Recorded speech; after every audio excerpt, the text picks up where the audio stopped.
And we're back. Ladies back, and gentlemen, baby. sorry for the delay, but actually, surprise round. Shrey, you were at a conference for the last couple days. Tell us about it. This is a surprise round. I didn't expect this. I'm at Collision, which is one of the largest tech conferences in Canada, in the world, in fact, where tens of thousands of people come every year. They bring massive names like the head of AWS, the head of GitHub, the Marcus Wait. Brownlee, is a famous YouTuber. Isn't the head of AWS Jeff Bezos? No, Jeff Bezos left, and also he's Amazon, not AWS. I thought AWS was Amazon Web Services. Yes, but like they all each of the subsidiaries have their own CEOs and That's how CTOs. they get around antitrust laws. Are any of them hiring for a position where I just pencil push and do nothing? So unironically, I know a lot of people who work at Amazon just doing that, because what Amazon is famous for doing is trying to stop startups from winning. So what they'll do is they'll hire good talent and don't give them anything to do. I'm So, saying, how do I need to figure out how to get this? You just have to look somewhat competent and make it look like you're getting hired by other people, and then Amazon will swoop in. Okay. That's pretty funny. They just hire you to not compete with them. Yeah, basically. That reminds me, it's like the inverse of that thing where companies will post fake job postings to make it look like they're hiring and just auto reject everyone who applies, because the point is to look like they're growing. Well, Amazon's rich enough to have pencil pushers. Yeah. I mean, there's so much waste in those companies. I'm sure they can shuffle around some HR consultant money to get guys who just sit around doing nothing. This is a topic for another day, but what really pisses me off is people talk about government waste and how bad it is. Yeah. But because it's transparent, we can talk about it. No one talks about corporate waste because it's all private. I mean, that was the David Graeber's bullshit jobs. A huge part of it was proving that it's the problem is not the government. The problem is finance, real estate, and information. I also find I know the whole thing of when everything is subcontracted out, it means that at every step there needs to be made X% profit, to the point where that is the vast majority of everything is just going to, the profit machine. Yeah. As well as I know from Black Shirts and Reds, they talk about at the collapse of the Soviet Union how everyone was like, oh, we're finally going to get a break from all this bureaucracy and paperwork that we're doing. And then capitalism came through and they were like, what the fuck? There's even more paperwork? The bureaucracy is even worse because now there's no central response. Yeah, well, People's Republic of Walmart put it pretty well, where it's competition may engender innovation, right? But competition also inherently causes inefficiency, because instead of having a single unit that interacts as a centralized body, you have a bunch of bodies interacting, right? Which creates all this it doubles or triples the paperwork as you add new units to this system. Yeah. This is related to going back to how the government of Canada, and I think other governments do the same thing as well, where because of the high amounts of transparency built into the system, people's jobs and how much money the government spends on everything is very public. To get around that is they subcontract like crazy to companies like McKinsey to help reduce the amount of transparency by bringing on these consultants and just make them hide everything from it. Because instead of you seeing what the government's doing, you just get the result of what McKinsey does. Yeah. My favorite thing about subcontracting is it takes one layer of paperwork and just turns it into 3 layers of yet more, which always happens for me from doing my IT contract work. They require such meticulous paperwork, and then I give it to someone else who I know just does extra paperwork based on that and gives it to someone else. And then if something tiny goes wrong, it all just needs to be redone. But Shrey, any notable startups? There was this one sexual dysfunction for men startup yesterday. They call themselves Harder without the A and the E, which I really. Oh my god. HRDR. 1 second, I'm bookmarking this. What's the logo? Let me take this up. It was just the word harder, but I really enjoyed that one. That's the best name I've seen so far.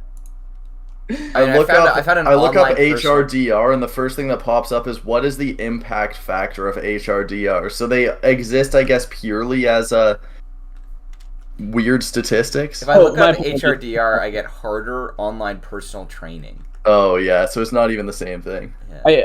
Maybe I'm So they're getting getting sued out the gate, is what we're at. maybe they do have an A. They might have an A in it. I don't. It's all I know is they're called harder and sexual dysfunction. Honestly, harder with an A, like hard.dr, sounds like something we would have come up with at a hackathon like 5 years ago as a joke. You'll be telling people you're 7 inches even though you're 5'8".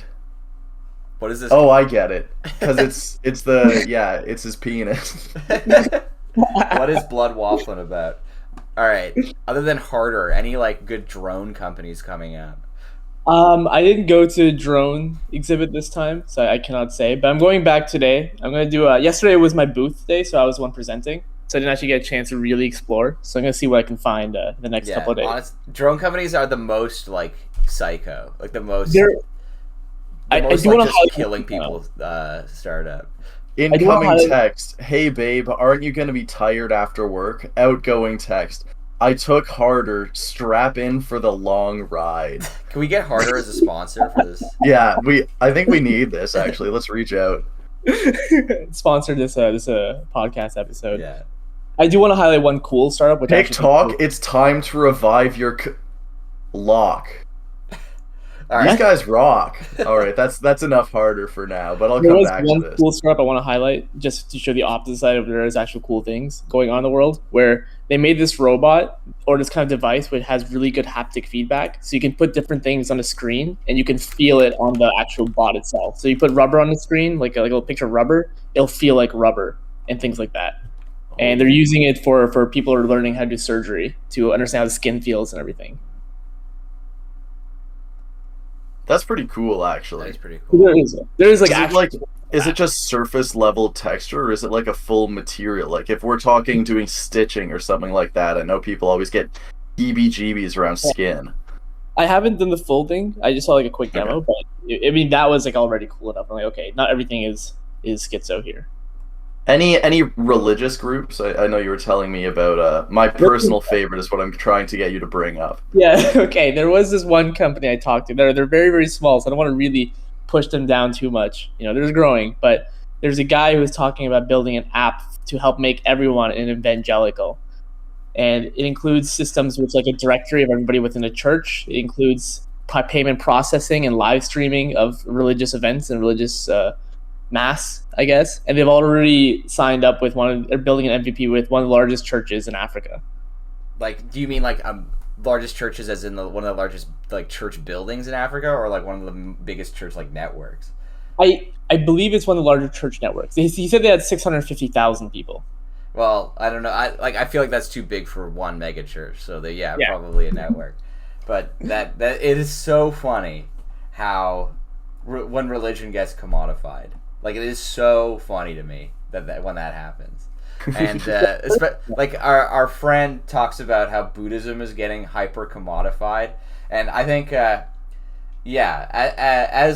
like there's going to be this cycle of people abandoning the old kind of corporate commodified religions in favor of like new age religions or like Eastern philosophies, but it's going to be like a treadmill of them abandoning like Christianity for Buddhism. Then Buddhism gets denigrated by capitalism. Then they abandon that for like Taoism or Confucianism or something.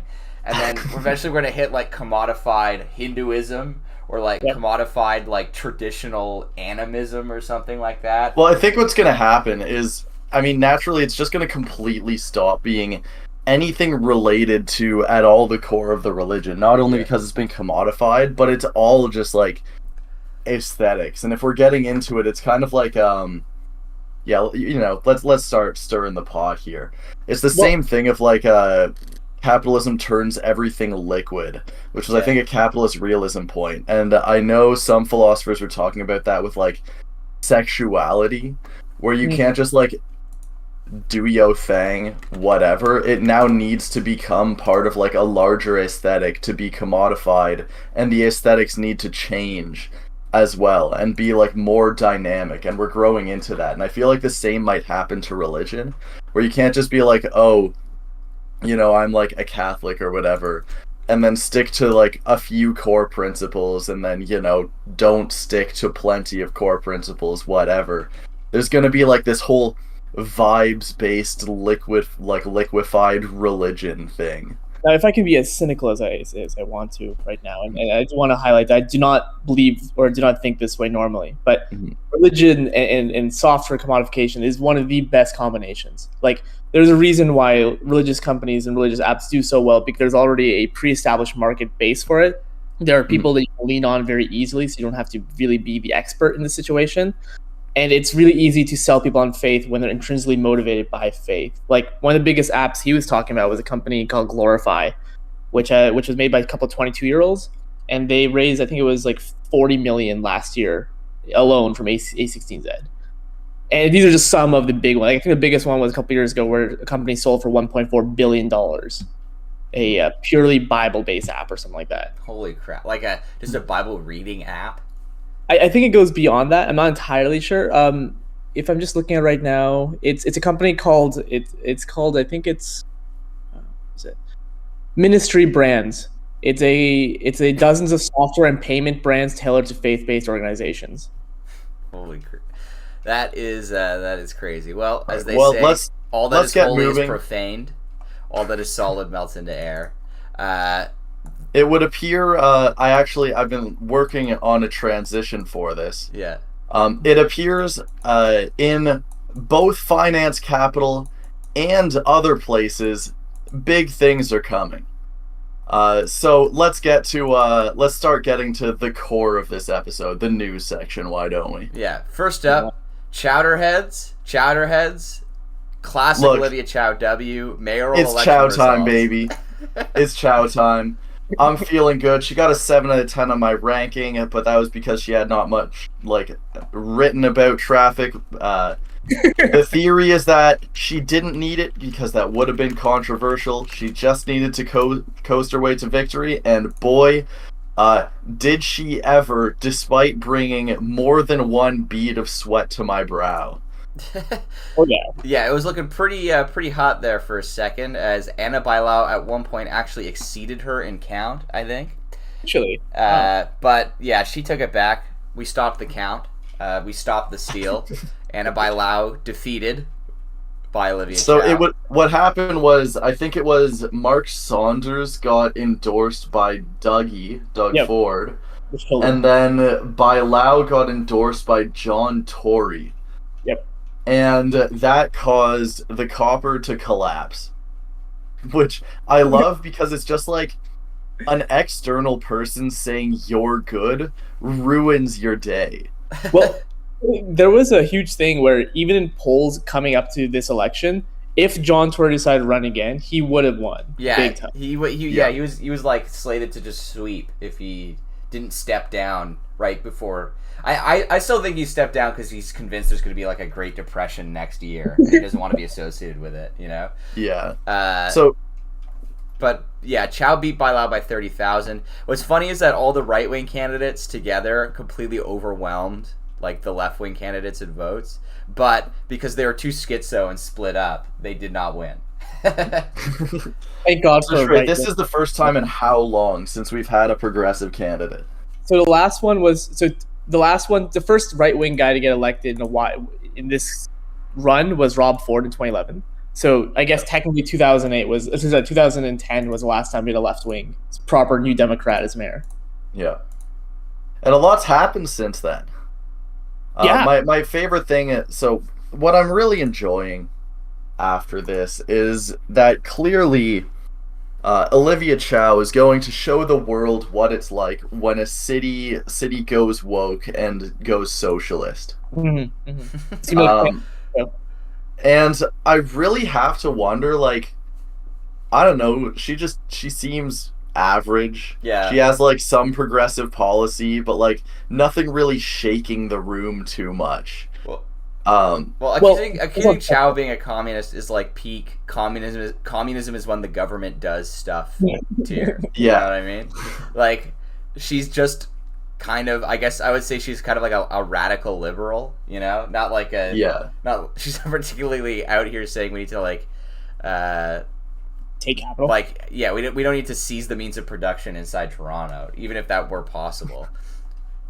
I feel like at this point we're at the if you acknowledge that the government should do something at all, you're now a communist. Yeah, it's not even like the more the government does stuff, the more communister it gets. It's just, oh, sorry, you think the government could exist? I don't know. It's really funny because she has what's called strong mayor powers, right? Where she can, on provincial priorities like housing, if she wanted to, she could pass a law with only 1/3 of council support, which she has profusely refused to ever use. She said she will never use mayor powers. John Tory, on the other hand, was very proud of the fact that he got it, and he's like, I'm going to use it. I'm definitely going to be using this. Yeah. So I wonder about this. I think I said it in the previous episode. So are strong mayor powers going to be something that progressives refuse to use because they're oh so progressive, and then they just let the narrative get controlled by everyone else who can shut down everything they try to do instantly? Or is it going to be something put by the wayside, or something considered more normal? And beyond this, Shrey, I want over-unders on whether strong mayor powers are going to be kind of how do I say, undone now that we have a progressive Toronto. So it is important to highlight that Toronto is not the only city with strong mayor powers, right? Yeah. But the most progressive person who is a mayor of a big city in Ontario is Andrea Horwath, former leader of the opposition, former NDP leader, and she's a mayor of Hamilton. She also has strong mayor power. So I don't think that, it's going to be undone. I think that what's going to happen... Well, she just got it like a month ago. Oh, okay. So I think what's going to happen is exactly what you said, Spencer, where the progressives are going to be like, oh, no, we don't want to go against democracy or whatever, even though, they're democratically elected. Yeah. And they're just going to refuse to use it. While the right-wing people are going to be like, oh, social cultural war things. We can't let the leftists win. And so they'll just use the hell out of it. Well, another thing to consider is, isn't Doug Ford planning to, clamp down on city powers or something? So that was the strong... That was technically what the leftists are scared of strong mayors, because strong mayors can clamp down on individual councillors. Doug Ford has said that you can only use strong mayors for provincial priorities, which at this point includes only housing and transportation, if I remember correctly. Okay. So basically he's getting rid of it unless it's for something he wanted you to do anyways. Which is housing and transportation. Yeah. Well, thinking about cracking down, what's going on in Barrie? No. We're not done with the mayoral election. We're not done. Zhao Gong, fringe candidate, despite losing by more than 250,000 votes, demands a recount.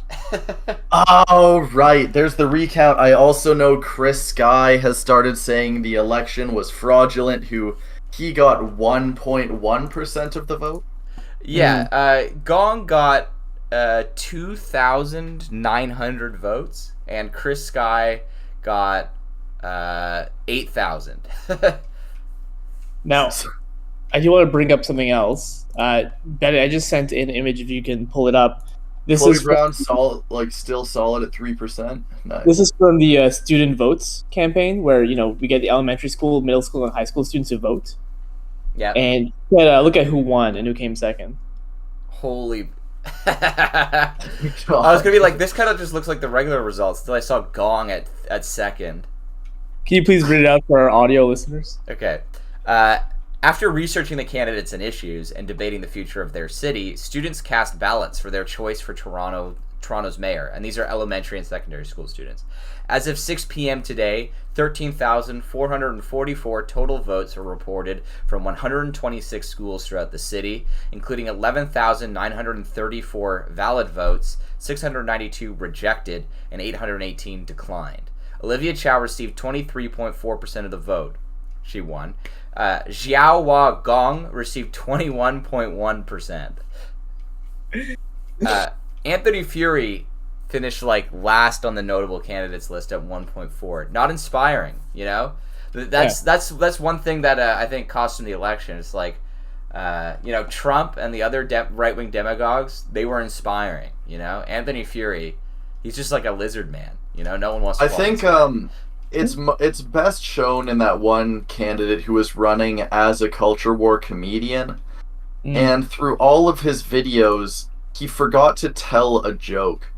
And I think they kind of appeal to the Trump crowd, but they forget the biggest thing that Trump had going for him, which is that he was like funny.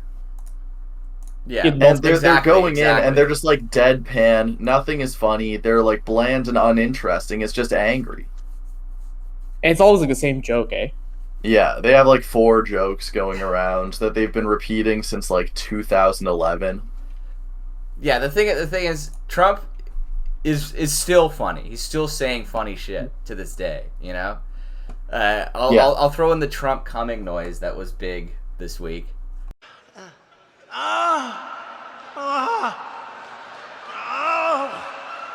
His latest banger. But yeah, Anthony Fury, not an inspiring candidate, and that's why he lost, I think. Though I will say, in about 14 years, when these kids are finally able to vote, I think Gong has a great political career in front of him. You might, if he manages to stay out of prison.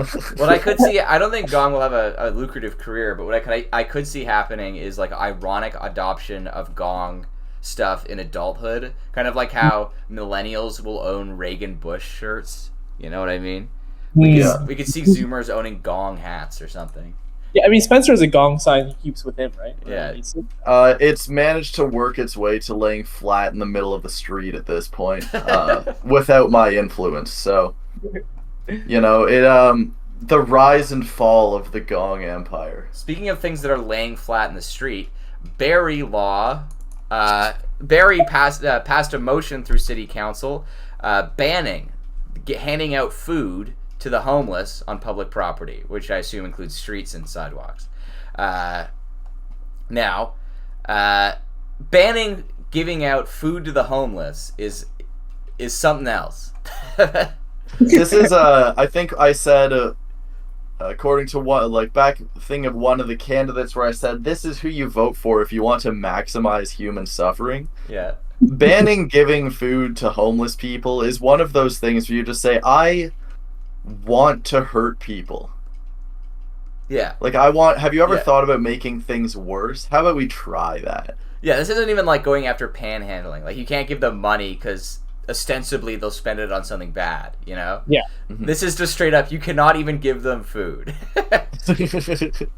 This reminds me of the old Kingston law from a few years ago, which said, if you want to sleep in a tent in a park, you need to own a house nearby. Yeah. Yep. So in that point, like, why are you sleeping in a tent in the park? Unless you're like a sitcom dad who's been kicked out of bed by his wife. You know what I mean? Yeah. That's the market they're cornering with that law. I mean, like, the exact law was, and I have the Barrie website pulled up, changes to the city's bylaw protocols and process to prohibit the use or distribution of tents or tarps in public parks or the public land without a permit. Prohibit the distribution of food and grocery products in public spaces without the use of a permit. Reduce the time required to address camping in parks and storage of goods in parks or public services. And then they also have methods to prohibit the payments to panhandlers on city streets, intersections, and highway ramps. Highway ramps? So, if you're begging on a highway ramp, then you're like...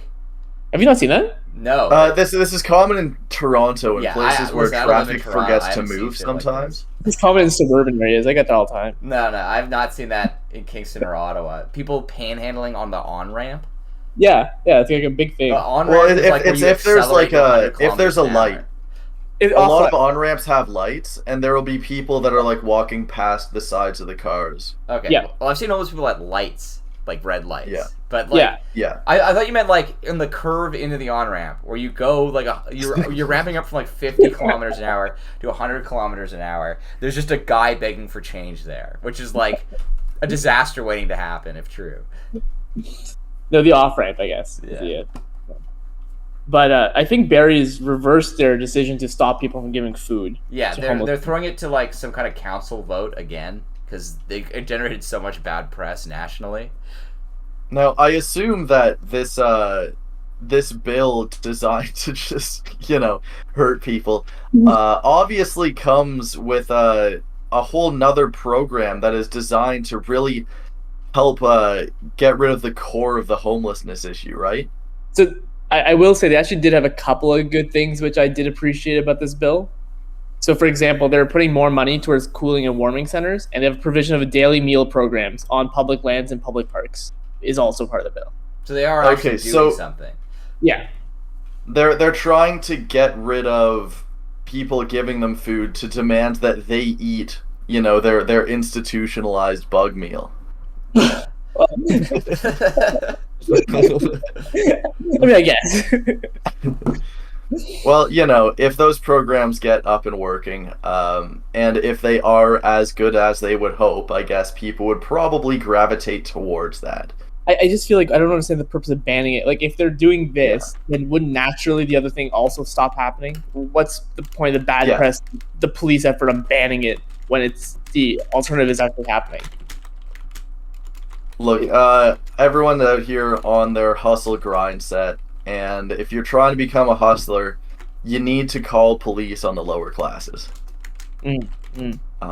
And I think that this gives a new opportunity to all the hustlers out there. It's a very visible opportunity, one that you can easily check for. And yeah, get your hustle on. Hustle culture is so funny to me. I'm still emotionally scarred by walking through the streets of Kingston and seeing a guy pull up to a restaurant, get out, and then on his car the license plate is Hustle 3, and then he goes into the restaurant and comes back out with an Uber Eats order in a bag as it to go drop it off somewhere. It's like, you can't be a hustle bro who delivers Uber Eats. I'm sorry, it's not. Look, maybe this is just his fourth job. That's not you don't have a business if you're delivering Uber Eats. Uber is the business you are working for.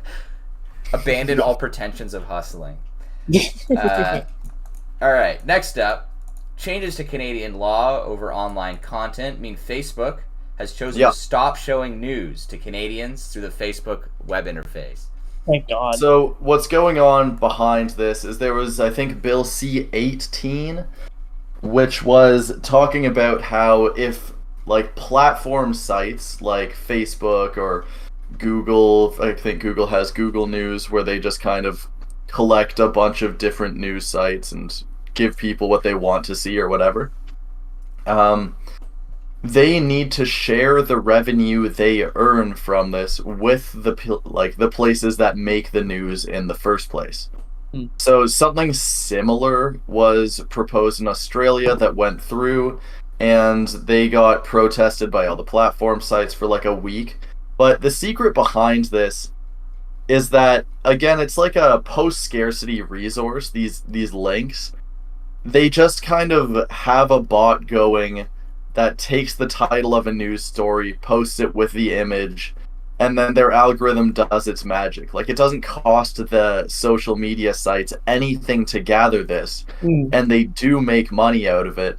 So when they protested, it's it's pure profit right now, and it will go down to slightly less pure profit.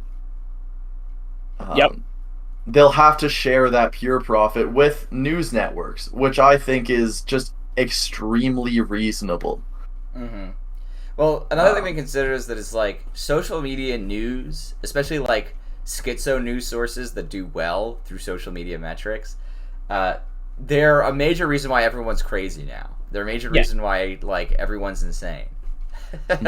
So the less proliferation of social media news, I think, the better. Now, here's a question: because they're getting rid of the mainstream media and just all news, I guess, in general.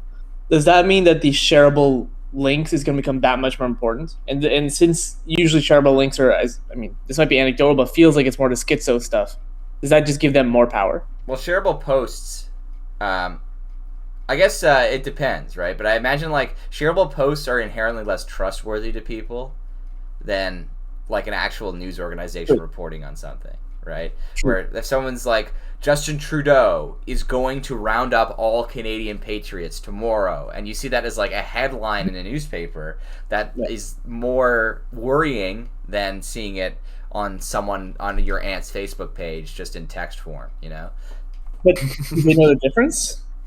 I guess old people don't. Like, if you're old enough, you don't know the difference, right? But hopefully this will at least mellow things out for young people, because it's not just old people that are crazy now. It's young people are going insane too. Well, I think what I'm trying to get at here is I don't think this changes anything. Like, they're going to protest it because it digs into their profits, but it's still pure profit. Like, if you're, instead of making 100% of their zero cost resource, like making 100% profit on top of that, they're now making or 100%. Yeah, instead of making everything on top of the no cost, they're now making half of that on top of still no cost. So there's no reason for it to stop. I don't see it like stemming anything like clickbait or anything like that.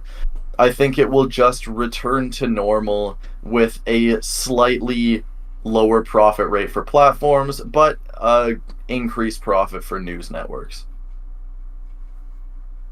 Now, will that increase of profit drive even more clickbait? Question mark. I don't know if it can get any worse out there, so probably not. What we'll see is, I think if you can't rely on social media pushing traditional news networks, I think, will start to lead heavily into search engine optimization, because you're going to be looking up the news, right? Yeah. So they're going to try to get recommended through Google now, I guess. Well, anyone listening to this, you don't need to look up news. Just listen to this. We've got it for you. We assure you this is biased. No, but like, it's not even searching up news. You can still follow, like, I don't know, the CBC on Facebook or whatnot. Yeah, it's just Facebook won't push it to you anymore. Yeah, but I mean, like, I guess you're still getting the news, just not being pushed as much. Yeah. Okay. Next up, in Canadian news, because the vessel was launched from St. John's, Newfoundland, and the Titanic is famously a Canadian landmark. Is it? Well, it's off the coast of Newfoundland, ain't it? Off the coast of Newfoundland is very notable in Canadian history. Yeah.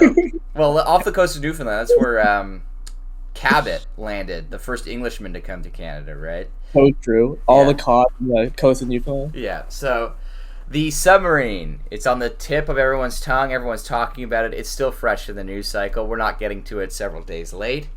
There is news from today, by the way, which came from that. What was the news from today, Shrey? The imploded submarine, they brought it back to St. John's.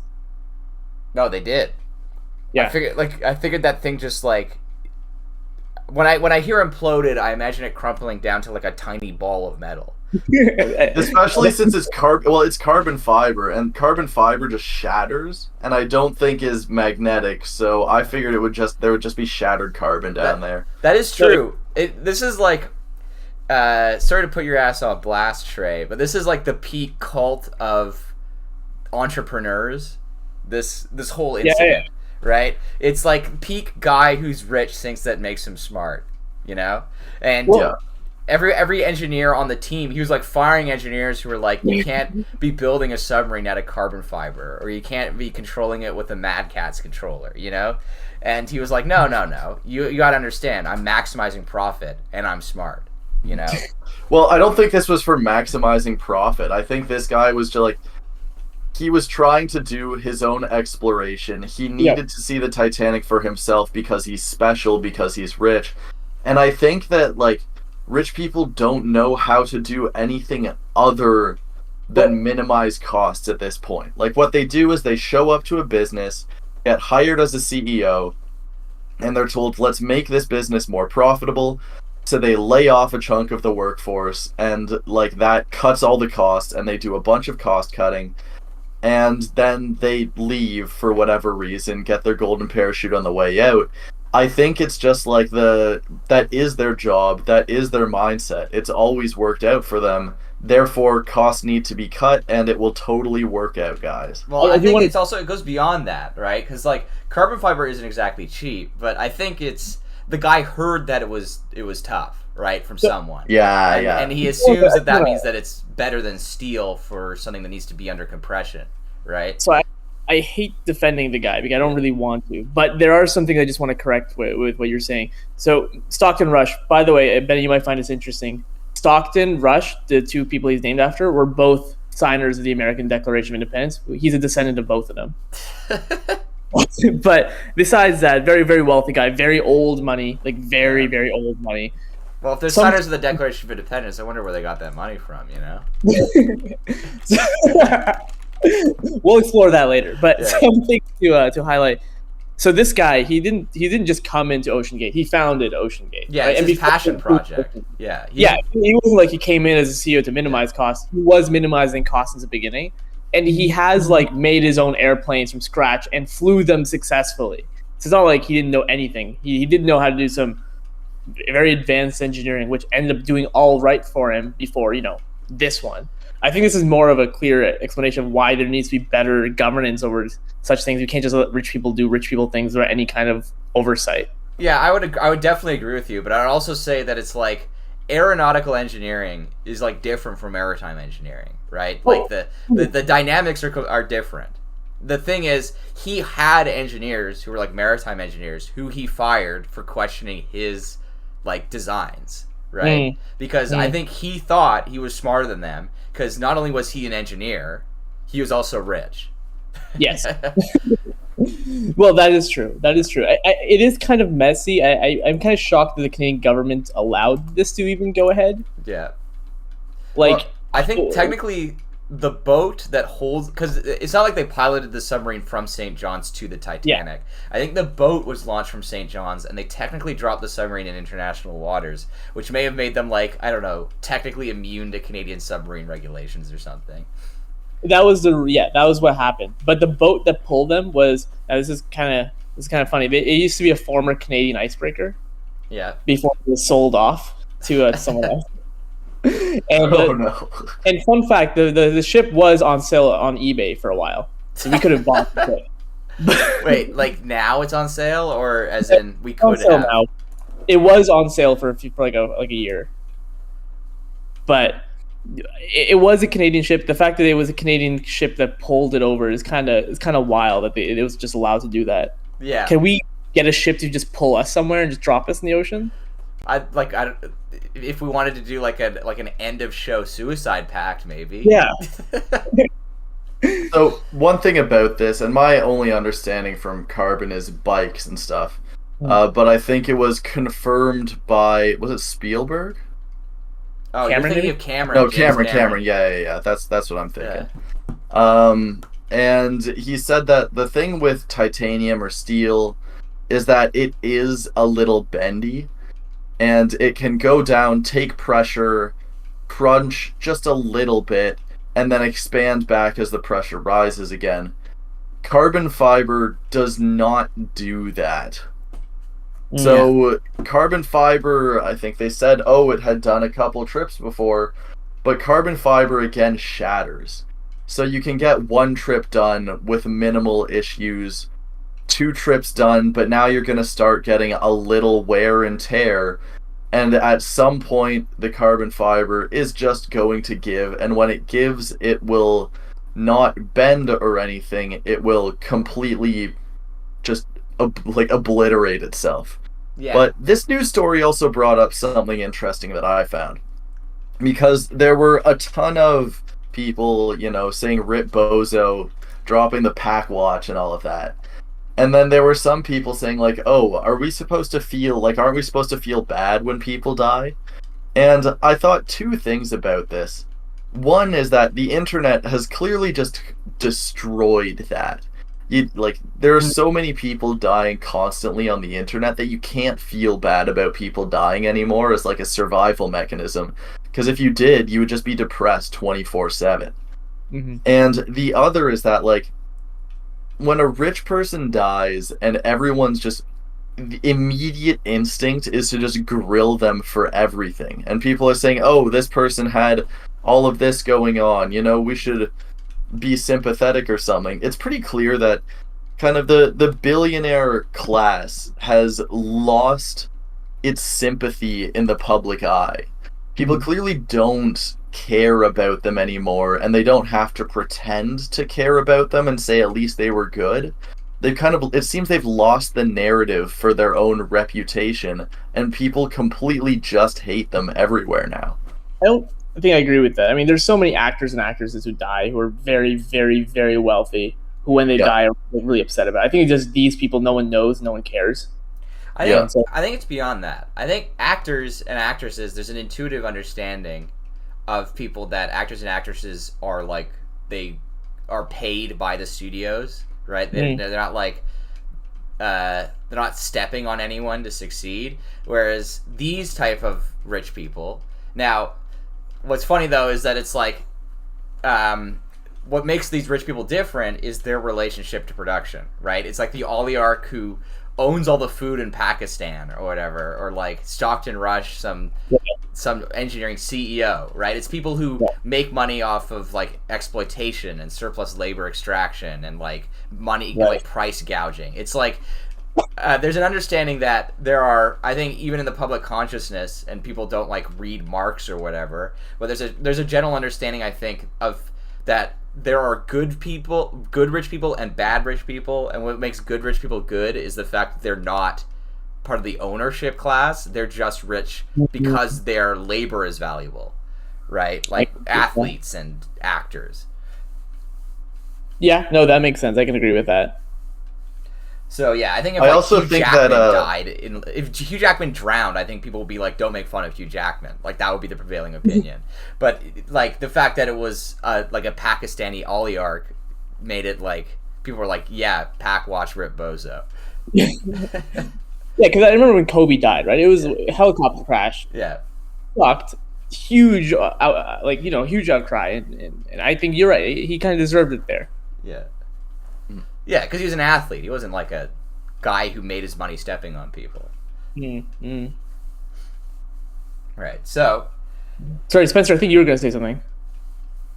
I thought not. I decided it kind of got covered, but yeah, it's like that. I think also with athletes and actors, there are also people who are very much in the public eye, where people have some sort of parasocial relationship with them. Where, yeah, say with Kobe, he defined many people's kind of lives for a certain era. He's a big part of their lives. Many actors define, movies that people love. So they are able to directly connect to that, watch interviews, and kind of see the person behind it. And the reason they're interviewed is because they are the person that was actually there doing the thing. As opposed to, the kind of executive class where they're just there moving money around, which generates more money. Yeah. I do want to highlight there was that guy who was really, really cool who did die in this, which kind of sucks. The French guy, Paul-Henri Nargelet, who was wouldn't know. He was a guy who did all the main dives for the French government, and he helped work a lot to bring up a lot of the stuff from the Titanic, as well as whenever like a plane went into the water, he was a main diver for the French government to find that information and get the whatever he can from the plane. This guy was the trained diver that everyone was talking about when they're like, "Oh, there's knocks in the hull." That's the trained diver thing, Yeah. Yeah. So he was cool. It did suck that he died on such a pathetic way. Also, the kid that was there against his Will. Yeah, that sucks. That shit's rough, and you can tell these people have sympathy around them. Yeah. So there is sympathy to be had, just not for the vampires. Yeah. Well, speaking of moral and immoral ways to make money, mercenaries, the Wagner coup, or fake Wagner coup, or psyop, or nothing burger, depending on who you asked. Yeah, I want to preface this by saying I saw this news coming out, and my immediate thought was, one, this is probably nothing is going to change, and two, the fact that I live in the West and there's something happening politically with our geopolitical enemy means even if I did follow this, I would probably have no idea what's going on effectively, and I want to know, was I right? Yeah, pretty much, right? Well, not to get too Fukuyama-pilled, but it does seem sometimes that, nothing ever happens, right? Yeah. Like, you hear about a news story happening, and then just nothing happens, Just Welcome to the boringness of interesting times. yeah. Just like the war in Ukraine. For those who don't know, the Russians have a highly like private public partnership war effort. Is one way to put it, where they have the army, and then they've also hired a bunch of mercenaries, and they do it for the same reason the U.S. government hires mercenaries: plausible deniability, right? The Wagner guys can go out and brutalize civilians without Russia getting in trouble. Now, these bloodthirsty maniacs that Russia hired have turned on Russia and tried to drive to Moscow to overthrow the government. Now, they suspiciously stopped about halfway, immediately demobilized, and moved to Belarus, which is supposed to be Russia's ally. So I don't know why, but I'm leaning heavily towards the PSYOP angle. You know what I mean? Yeah, I think similar to at the start of the war, where beforehand Ukraine had the like fascist problem, Yeah. and a lot of people were really concerned about Zelensky's power, and same with Putin. Yeah. And then the war started, and Putin was still bad, but Zelensky is now a hero, and then he got rid of like every single leftist politician, and was able to essentially like abolish any real election that would happen in the country. But he's still the hero, and now we have Russia who's bad and Wagner who's bad. But now Wagner is against Russia, but Russia is the more bad. So then they were like good for a second. Yeah, they were good for about 5 hours, but then it turned out that it was fake, and they were going home, and now they're bad again. Yeah, I'm really trying to, I gotta keep my grip on who are the good guys and who are the bad guys out there, because sometimes it's tough. What's a PSYOP? Can you explain that? So to justify my it's a PSYOP stance, I don't think it's a Western PSYOP. Like, I don't think the CIA funded Wagner and told him to go do this. A lot of the Wagner's communications around this supposed coup was Putin is a good guy, and it's his generals and advisors that are like screwing him over and screwing Russia over. And we're going to Moscow to get rid of Shoigu, the Minister of Defense, not Putin, who we're chill with. You know what I mean? So what I think the whole deal was that this was like coordinated with the FSB or something to draw out Putin's like crypto enemies, like people who work for him but don't like him and are willing to turn on him, so that they could be like, yeah, we're throwing in with Prigozhin, we're supporting the Wagner coup. But I don't think anyone actually took the bait, so they just called it off. And there were like no shots fired, right? No, they ended up the killing, whole thing was they 6 or just started 7 people. walking the other way and then stopped walking and then walked back, or Yeah, there was more apparently. Apparently, the Russians bombed them or something like that. Okay. They ended up killing, I think, 6 or 7 Russian troops. The Russian army or air force sent in like attack helicopters to attack the convoy, and they just shot down the helicopters. That was like that was the only armed conflict that occurred in this coup. So that's where the Ataturk coup, right? Where it was a coup, quote unquote. The Erdogan coup? Ataturk. Erdogan, yes. Yeah. Yeah, that's what it's giving me. It's giving me heavy Erdogan fake coup vibes, where he like the coup was pulled off right as he left the country, and then everyone involved was like duped and arrested. Now, Spencer, I believe you have an article you want to read for us. Yeah, I have. This will be frequently recurring. What I'm going to introduce here is my brand of my favorite type of article. I keep an eye out for these because I just love reading them. And it's tech enthusiasts or journalists discovering for the first time things that are normal. Okay. So this article that I'm bringing to you is from Quartz, or I don't know, it's on Pocket, which they might have to start actually paying wherever they're getting their news from. And it is by Jenny Anderson, and Jenny Anderson is hitting us with, the world's happiest people have a beautifully simple way to tackle loneliness. So I'm just gonna start reading because I like reading. Toad, a 20-year-old Danish woman living in Copenhagen. Wait. Has been lonely her whole life. Hold up. Toad? Sorry. Look, It probably ain't pronounced toad, but that shit's too funny. Is it TOAD or is it like TO with the fucking Nope. thing through it? TOAD. God damn. Scandinavians, get yourselves under control. Well, here we're getting some more details here. Yeah. She is autistic, and she has a child, and did not have any friends. His name is Frog. Actually, tadpole, right? Yeah. When she moved, tadpole renamed to Frog at 16. Yeah. When she moved from the country to the city, not much changed. They say it's a phase, but a phase becomes life, she says, surrounded by 6 other young adults in a cozy apartment in Copenhagen, all of whom are working on becoming less lonely. Toad is among the attendees of Ventelen, or Friend to One in Danish, a 20-year-old organization set up to bring 15 to 25-year-olds together twice a week with 2 or 3 volunteers. Together, the people in the group play games, make meals, go to the cinema, and build human connections.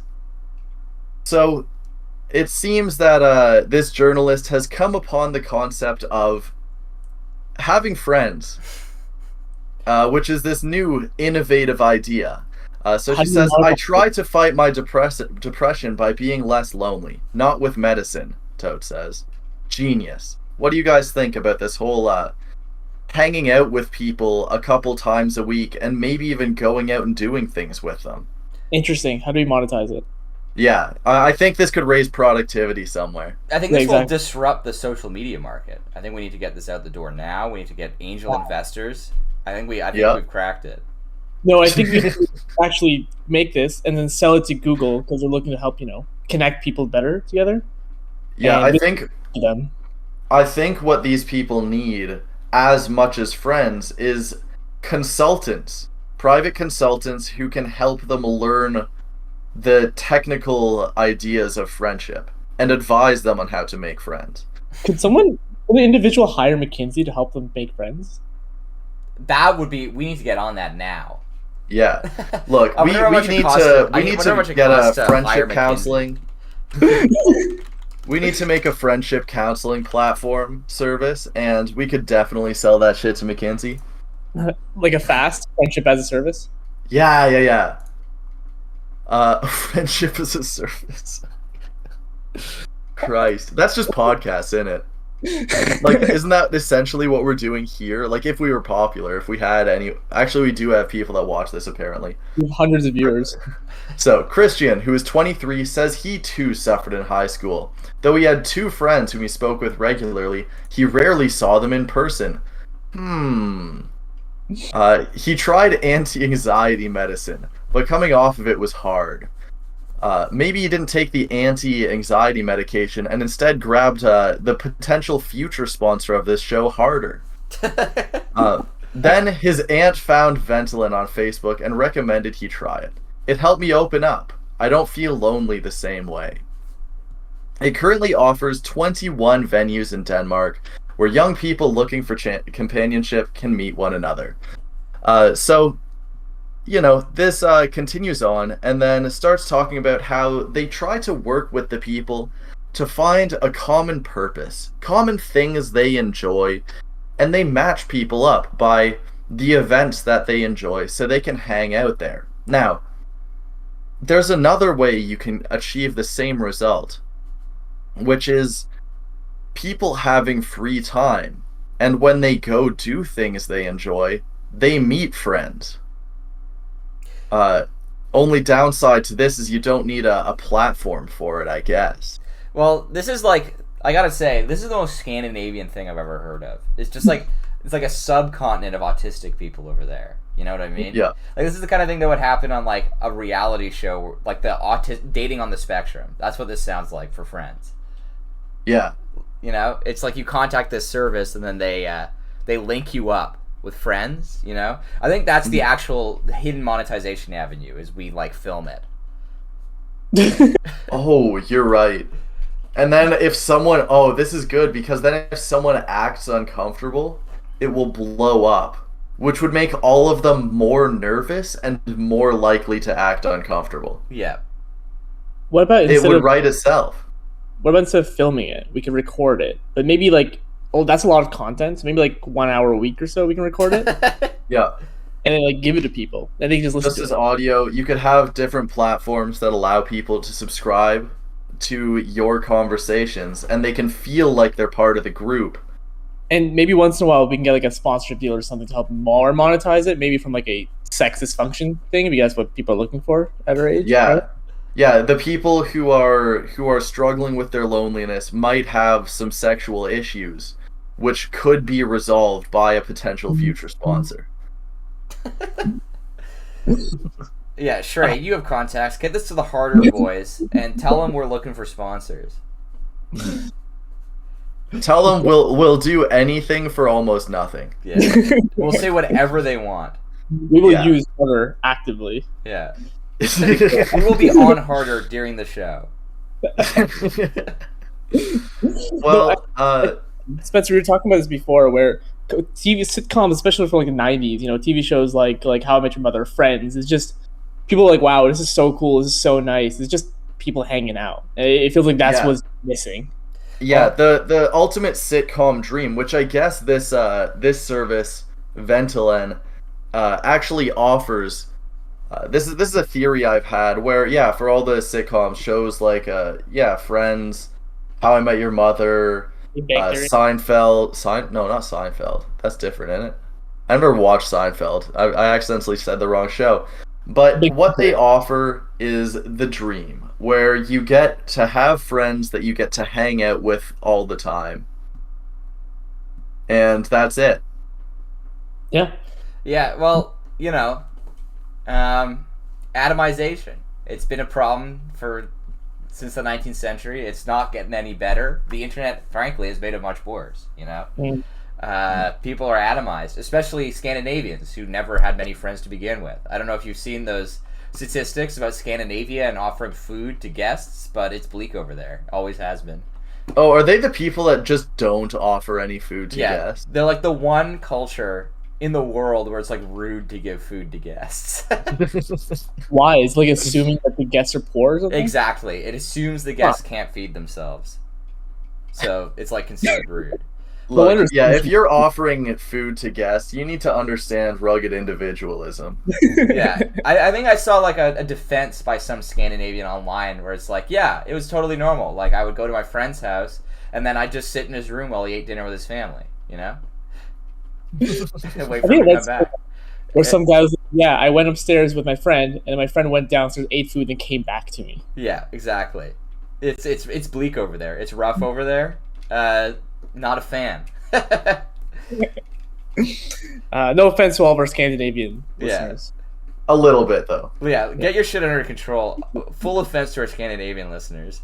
Yeah, start offering your guests some food, and dare I say, you might become less lonely. You might get a friend out there. Yeah, that's my solution to those Danish freaks. Start offering food to people. But I guess that just about concludes our episode. The advice for the day is get some friends, and it might make you harder. Yep. All right, folks. See you next time. This is our 11 subscriber special, right? Yep. 11 subscriber and all 12 200 subscribers. views.